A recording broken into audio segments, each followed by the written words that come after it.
नमस्कार। कल part first में हमने पढ़ा था सामान्य गणित के बारे में, प्राकृत पूर्णांक और परिमेय के बारे में जाना था। उसके बारे में थोड़ा सा पहले बता देता हूँ। प्राकृत संख्या जिससे गिनती की क्रिया की जाती है उसे प्राकृत संख्या कहते हैं। प्राकृत में सबसे छोटा अंक 1 होता है। पूर्ण में सबसे छोटा अंक 0 होता है। 0 न तो धनात्मक होता है न ही ऋणात्मक होता है। और परिमेय संख्या के बारे में पढ़ा था, जिसे P/Q के रूप में व्यक्त किया जा सके उसे परिमेय संख्या कहते हैं। आज हम सम, विषम, भाज्य और अभाज्य संख्या के बारे में जानेंगे। ये मैंने पहले लिख दिया था, क्योंकि पहले नहीं लिखता तो ये वीडियो लगभग 30 से 40 मिनट का हो जाता था, इसलिए पहले लिख दिया। तो बेसिक पार्ट 2 में देख ले। सबसे पहले हम सम संख्या, ये 6ठी से लगाकर 10वीं क्लास तक काम आएगी और रीट में भी काम आएगी। जो फर्स्ट लेवल है उनके लिए काम आएगी गणित में।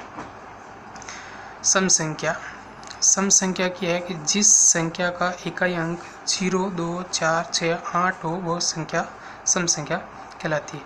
इकाई का अंक मतलब जैसे यहाँ पे ये 16 है लेकिन इकाई का अंक 6 है तो ये सम संख्या हो गई। यहाँ पे 8 है तो ये भी सम संख्या, 0 है तो सम संख्या, 2 है तो सम संख्या, कुछ भी जैसे 54 हो गई तो ये भी यहाँ पे सम संख्या। यानी यदि किसी संख्या का इकाई अंक 0, 2, 4, 6, 8 हो तो वह सम संख्या कहलाती है। ठीक है। अब यह भी परिभाषा सम संख्या की है और ये भी होगी कि जिसमें 2 का पूरा भाग जाता हो वह सम संख्या कहलाती है। 2 का भाग पूरा कब जाएगा? जब किसी संख्या का इकाई अंक 0, 2, 4, 6, 8 होगा। तो ये भी सही है परिभाषा और ये भी सही है। और सबसे छोटी सम संख्या 2 होती है, ध्यान रखना। सबसे छोटी सम संख्या 2 होती है, क्योंकि 0 न तो सम होता है न ही विषम होता है। 0 जब अकेला हो तो न तो सम होगा न ही विषम होगा, लेकिन यदि किसी संख्या के साथ लगेगा तो वो सम संख्या बन जाएगी। अब दूसरी है विषम संख्या। विषम संख्या देखो, जिस संख्या का इकाई अंक 1, 3, 5, 7 और 9 हो तो वो विषम संख्या कहलाती है। यानी किसी भी संख्या का इकाई अंक 1, 3, 5, 7 और 9 हो तो वो विषम संख्या हो जाएगी। इस वजह से 2 का भाग पूरा जा रहा तो सम संख्या थी, इसमें 2 का भाग पूरा नहीं जा रहा तो ये विषम संख्या हो गई। और इसमें सबसे छोटी सम संख्या 2 थी, इसमें सबसे छोटी विषम संख्या 1। ये हो गई सम और विषम। वापस देख लो एक बार। सम संख्या जिसमें 2, 4, 6, 8 या 0 हो तो वह सम संख्या होगी, और विषम में 1, 3, 5, 7, 9 हो तो वह विषम संख्या होगी। ठीक है। सबसे छोटी सम संख्या 2 और सबसे छोटी विषम संख्या 1। आगे देखो,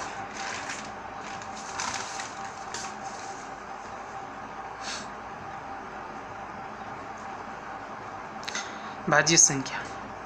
ऐसी संख्याएं जिनमें स्वयं व 1 के अलावा किसी अन्य संख्या का भाग जाता उसे भाज्य संख्या कहते हैं। भाज्य मतलब कोई भी संख्या, जैसे मान लो 4 है तो 4 में खुद के अलावा और 1 के अलावा किसी अन्य संख्या का भाग जा रहा है तो वो भाज्य संख्या। यानी इसमें 2 का भाग जा रहा है। जैसे 4 का हम उदाहरण ले लें, मान लो 10 है, अब पूछ रहे 10 भाज्य है कब भाज्य, तो इसमें देखो 2 का भाग जा रहा है, 5 का जा रहा है, तो ये क्या हो गई है? भाज्य संख्या। और अभाज्य संख्या, ऐसी संख्याएं जिनमें स्वयं वो 1 के अलावा किसी अन्य संख्या का भाग नहीं जाता। देखो इसमें भाग जाता है, इसमें भाग नहीं जाता, उसे अभाज्य संख्या। जैसे मान लो 5 है, अब 5 में किसका भाग जाएगा? क्या तो 1 का जाएगा या 5 का जाएगा? अब ये बोल रहा है कि 1 के अलावा, तो 1 के अलावा 5, स्वयं का भी बोल रहा है तो 5 का भी नंबर नहीं आएगा। ठीक है। तो ये कौन सी हो गई? अभाज्य संख्या। यानी ऐसी संख्याएं जिनमें स्वयं वो 1 के अलावा किसी अन्य संख्या का भाग नहीं जाता हो उसे अभाज्य संख्या। देखो अब भाज्य अभाज्य संख्या 100 तक हम ज्ञात कैसे करें, उसके लिए मैंने गिनती लिखी है 100 तक। देखो सबसे पहले 1 को काट दो। क्यों? क्योंकि ना तो भाज्य है और न ही अभाज्य है। ठीक है। अब 2 के ऊपर गोला कर दो। जिसमें 2 का भाग जा रहा है उसको काट दो। 4, 6, 8, 10, 12, 14, 16, 18, 20, 22, 24, 26, 28, 30, 32, 34, 36, 38, 40, 42, 44, 46, 48, 50। यानी जिसमें 2 का भाग जा रहा है उसको काट दो।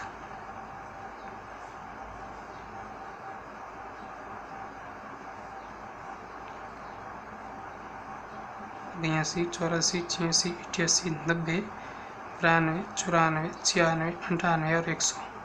ठीक है, अब यहाँ पे 3 बच रहे तो 3 के ऊपर गोला कर दो, जिसमें जिसमें 3 का भाग जा रहा है उसको काट दो। 6, फिर 9, 12, 15, 18, 21, 24, 27, 30, 33, 36, 39, 42, 45, 48, 51, 54, 57, 60, 63, 66, 69, 72, 75, 78, 81, 84, 87 और 90, 93, 96 और 99। 3 का हो गया। अब 4 कट गया, अब 5 पे गोला कर दो, जिसमें 5 का भाग, यानी कि इस लाइन में 5 का भाग जाएगा और इस लाइन में, तो इसमें देखो 25, 35, 55, 65, 85 और 95, ये कट गए। ठीक है, ये तो ऑलरेडी 2 से कट चुके हैं पहले ही। 5 के बाद में 7 का भाग देखो 14, 21, 28, 35, 42, 49, 49 के बाद में 56, 63, 76, 77, 84, 91। ठीक है, बाकी किसी में नहीं। अब सब पे गोला लगा दो, जो संख्या पीछे बची है उस पर गोला लगा। ये जो संख्या गोले लग रहे हैं ये सब अभाज्य संख्या है, और जो कट चुकी हैं वे संख्याएं भाज्य है।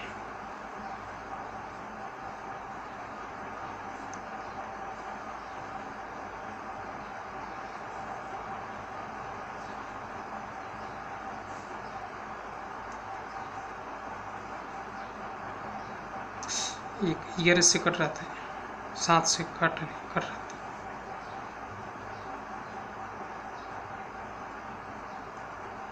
देखो, एक ना तो भाज्य अभाज्य, बाकी संख्या देखो 1, 2, 3, 4, 5, 6, 7, 8, 9, 10, 11, 12, 13, 14, 15, 16, 17, 18, 19, 20, 21, 22, 23, 24, 25। 25 अभाज्य संख्या हैं जो 1 से 100 तक मानी गई। ठीक है, जैसे देखो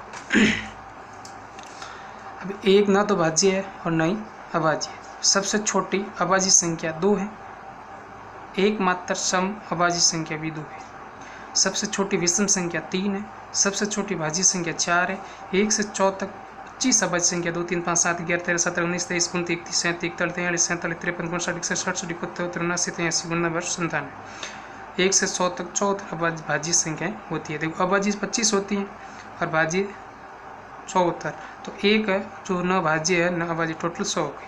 ठीक है, और ये साथ में थोड़ा याद करना है, प्लस प्लस प्लस होता है, minus minus plus, plus minus minus और माइनस प्लस माइनस।